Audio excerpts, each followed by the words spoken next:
ازيكم عاملين ايه؟ يا رب تكونوا بخير. اكلة النهارده مميزة شوية، مش كل الناس هتكون عارفاها او كل الناس ممكن تكون بتحبها في صورتها الاصلية. بس المرة دي انا جايبها لكم بوصفة حلوة قوي هتعجبكم. وصفة الكوارع بورق العنب من الاكلات المميزة جدا في المحلات الكبيرة، بهية والحسن والحسين.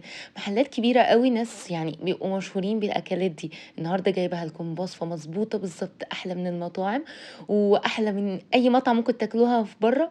اهم حاجه اذا كنتوا جداد في القناه متنسوش لايك للفيديو وسبسكرايب للقناه عشان بعد كده تشوفوا كل الفيديوهات الجديده. يلا بينا نبتدي على طول. جبت حله بقى وهبدا اسلق الكوارع بعد ما نضفت الكوارع كويس قوي. وكنت حطيتها في محلول النقع.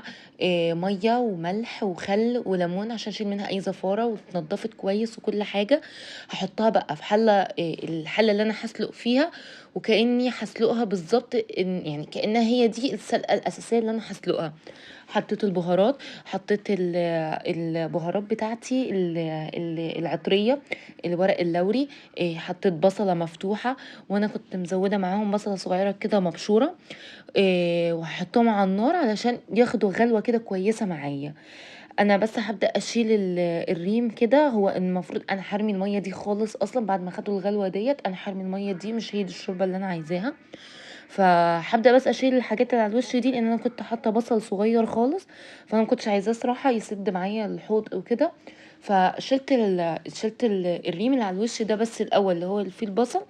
وبعد كده هاخد الميه دي كلها وارميها خالص. انا مش عايزه الغلوه الاولى بتاعت الكوارع. يعني انا كنت غسلاها كويس ومتاكده من نظافتها وانها ما فيهاش اي زفاره. بديها غلوه في الاول، وما باخدش الغلوه ديت، باخدها ارمي الميه بتاعتها واشيلهم منها وارجع احط لها ميه تانية نظيفه. انا هنا بس بشيل الزوائد اللي على الوش دي. زي ما قلت لكم انا كنت حاطه بصله مبشوره في الاول. ممكن تستغني اصلا عن الخطوه دي انتي وتحطي البصله العاديه في الاول. بس انا عملتها معامله انها كانها شوربه، يعني كاني هسلقها السلقه اللي هطلع منها الشوربه.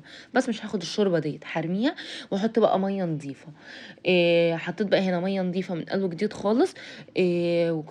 كانت الميه دي تقريبا سخنه، ما كانتش ساقعه. كنت حطها من الكتل. عليها بقى هبدأ احط البهارات بتاعتي عادي. حطيت بصلة وبفتحها من فوق 4 تربة علشان تطلع لي بس المادة بتاعتها، ما بحطهاش صحيحة كده زي ما هي. وحطيت المواد الجافة او العطرية بتاعتي، اللي هي عود قرفة، ورق لوري، 2 حبهان. وهديها رشة جوز الطيب كده علشان تخلي الشوربة معايا حلوة وتكون هي بتنقلها في حتة تانية الصراحة. رشة جوز الطيب، وتقدري تستغني عن الخطوة دي لو ما بتحبيش تحطي جوز الطيب. اديتها بقى رشة كويسة كده. وهبدأ احط البهارات. هحط الفلفل، وبعده احط الملح. اظبط الملح بتاع الشوربه بقى على حسب كميه الميه اللي انت شايفاها. هتبداي تظبطي الملح بتاعك، لان انا هقفل عليها حله الضغط واسيبها تستوي خلاص. يعني لما هفتح حله الضغط هتكون خلصانه، مش لسه هزود لا ملح ولا هزود حاجه. فانا هقفل عليها دلوقتي زي ما هي. في ناس بتحب تحط طماطم، ممكن تحطي طماطم براحتك، بس انا ما حبيتش احط طماطم علشان ما يغيرش لون الشوربه. هسيبها بقى تستوي ساعه ونص لغايه ما يبان لها صاحب. واجيب طاسه تانية علشان اعمل فيها التسبيكه بتاعت ورق العنب. حطيت بقى شويه زيت كويسين كده، وعليهم بصلتين وسط مفرومين او بصله كبيره كويسه قوي مفرومه. وهتكون فرم كويس وفرم ناعم، لان دي التسبيكه اللي احنا هنعمل بيها المحشي بتاع ورق العنب. انا هعمل المره دي ورق العنب مسبك في مسبك الصراحه، يعني علشان ده طاجن هيخش معايا الفرن. ما حبيتش يكون ني في ني. او يكون حاجه بسيطه بس فيه هي اللي مسبكه. لا، انا هسبك المحشي كله من اوله لاخره، حتى بالرز بتاعه. فهحط البصل اول ما خد معايا لون كده بسيط هحط معايا الخضره عليها. كنت مقطع ربطتين بقدونس، ربطه كزبره، ربطه شبت. قطعتهم بقى كويس قوي. انا حطيتهم الصراحه في الكبه، ممكن تعمليهم في الكبه وممكن تعمليهم بالمخرطه. انا حسيت ان الخطوه دي ملهاش لازمه تتصور، فجبتها متقطعه على طول. حطيتهم في الكبه وببقى متاكده انهم ناشفين، يعني ما يكونش فيهم ميه عشان ما يعملوليش ما يتقلبش عصير، يعني يتقطعوا زي المخرطه بالظبط. عليهم بقى 3 معالق صلصه.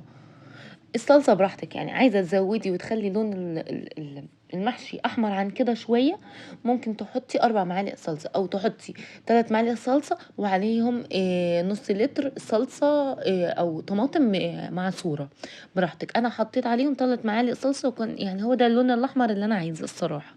هديهم بقى تقليبة كويسة كده في الزيت كويس علشان كل المكونات اللي أنا حطاها ديت تتسبك معايا بشوية الزيت. هزود عليهم شوية زيت صغيرين، يعني علشان انا حسيت ان كمية الزيت اللي انا حطاها ما كانتش كبيرة شوية، وهي دي كمية الزيت اللي احنا هنحشي بيها، لان احنا مش هنحط زيت تاني عليهم. بقى هنزل ب3 كوبايات رز.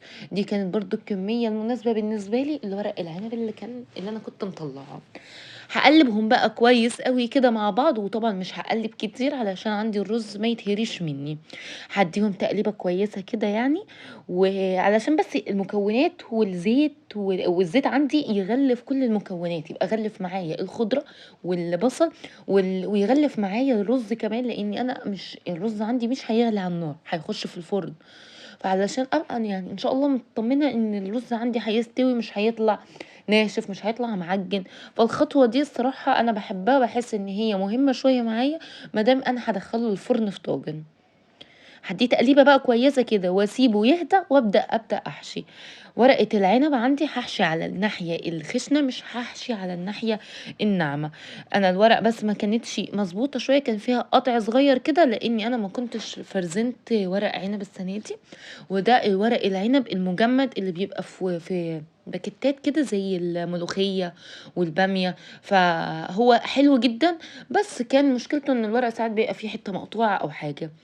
هقفل الجوانب على الرز واقوم مدياها رولة كده، وبكده يبقى صباع الورق العنب خلص معاكي. هوريكي ورقة كمان الناحية الناعمة اهي، مش هعمل عليها، انا بعمل على الناحية اللي هي تحسي فيها تضليع الخشنة دي كده. هفردها كويس واحط عليها شوية رز في النص كده. لو الورقة كبيرة ما اقدرش اقول لك معلقة صغيرة، لان لو ورقة كبيرة يا اما تصغريها يا اما هزودي كمية الرز فيها، علشان ما تبقيش بتاكلي ورق بس، يعني ورق فاضي، او نملى الرز قوي فيبقى الصباع يطلع رز منه. فهي نسبة وتناسب مع حجم الورقة اللي انت شايفاها. هقفل كويس بقى كده، بلم الجوانب واقفلها. انا هنا ورق العنب بس الصباع ده كان فيه حته طالعه من الجنب، قمت فاتحاه وتنيت الحته اللي كانت طالعه ورجعت لفيته تاني. بتحاولي بقى تلفيه كده لفه كويسه وتبقي قافله عليه كويس قوي عشان ما يبقاش فيه هوا، فتبقي حاسه ان الصباع مدموج معاكي. خلصت الكميه كلها بقى، هجيب الطاجن اللي هبدا ارص فيه. انا هدخلها في طاجن فخار، ممكن طاجن بايركس، يعني كذا حد صراحه، انا ما جربتش في البايركس بس كذا حد جرب في البايركس وطلع معاه مظبوط زي الفخار.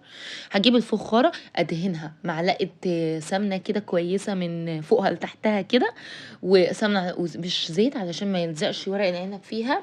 وهبدا ارص ورق العنب بالرصه اللي انا عايزاها. انا بقى رصيته كويس كده قوي، يعني اللي هي حته كده مقفوله. وهبدا انزل عليه الشوربه. نزلت عليه المرقه بتاعتي وكنت مبهراه، حاطه عليها الملح والفلفل وكل حاجه، واديها هزه خفيفه علشان الشوربه تدخل معايا وسط المحشي، ما يبقاش في جزء تحت ما نزلش فيه او اجزاء ما دخلش فيها الشوربه، لان انا وانا رصه الورق العنب ممكن ما يخشش فيه كل ورق ما يخشش فيه كل شوربه. فبديه هزه كده صغيره، يعني اكيد لو لاحظتي ان انا بديه الهزه وتلاقي الشوربه نزلت لتحت شربت لتحت، فهتديه الهزه دي علشان الشوربه تخش وسطه. الشوربه منسوبها بتبقى وسط ورق العنب، مش هعليها خالص عن ورق العنب. يعني الشوربه مقدارها الصح معايا ان تكون الشوربه ما بين ورق العنب.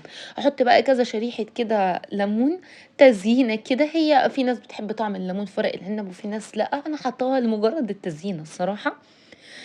وخلصت كده هجيب بقى ورقه زبده هكرمشها كويس قوي علشان انا عايزه يعني اكمر الحراره في الطاجن بتاعي. هجيب ورقة الزبدة هكرمشها كويس واغطي بيها الطاجن. ويستحسن اشتغل في طاجن يكون بغطا، ما يكونش طاجن من غير غطا علشان الحرارة بتاعته تكون مقفولة عليه. وادخله في الفرن. اخد معايا ساعتين ونص برضو لغاية ما يبان له صاحب، لغاية ما يستوي، ما بيعجنش ما بيبصي. هو كده كده بياخد معايا وقت في السوى لانه هو طبيعي مش على النار. بعد كده خلص الساعتين ونص بتوعه او الساعتين واطلعهم.